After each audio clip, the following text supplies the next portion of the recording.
ఆమె ఓ వృద్ధురాలు. పైగా వయసు పైబడటంతో కంటి చూపు పోవటంతో నానా అవస్థలు పడుతోంది.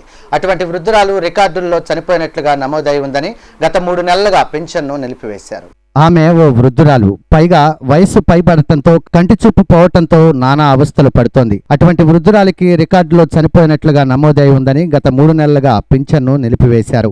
వేటపాలెం మండలం బాలాజీనగర్ కు చెందిన మాతాల పార్వతి 65 సంవత్సరాల వృద్ధురాలు. భర్త చనిపోయాడు. ఒక కుమార్తె ఉండగా ఆమెకు పెళ్లయి అత్తవారింటికి వెళ్లిపోయింది. ఒంటరిగా ఉంటున్న పార్వతి ఒక పూట అన్నం తింటూ మరో పూట ఎవరైనా కనికరించి పెడితే ఓ ముద్ద తింటూ జీవనం సాగిస్తోంది. అయితే నెల నెల రావాల్సిన పింఛన్ రాకపోవటంతో తీవ్ర మనస్తాపానికి గురి అవుతోంది.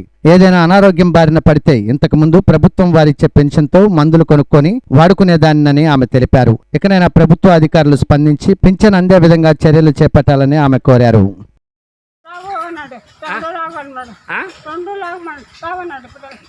ఎన్ని నెలల నుంచి ఇవ్వట్లేదు నీకు? 3 నెలల నుంచి ఇవ్వట్లేదా?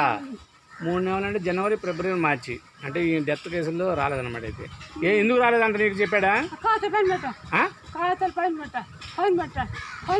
నీకు వాళ్ళు ఎందుకు రాలేదని చెప్పారు?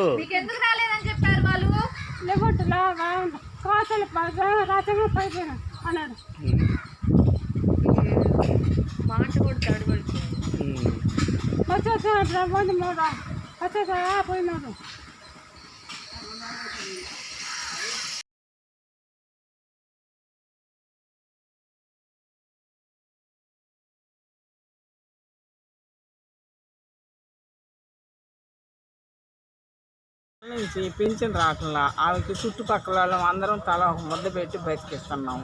హాస్టల్లో ఒక ముద్ద తిని వస్తుంది. పార్వతి అమ్మాయి పేరు. ఆమెకి ఎవరు లేరు వెనక ముందు. నుంచి రావట్లేదు. ఎన్ని నుంచి రావట్లేదు? 4 నెలల నుంచి రావట్లేదు. ఎందుకు రావట్లేదు? ఏమో మరి చచ్చిపోయిందని పెట్టారంట.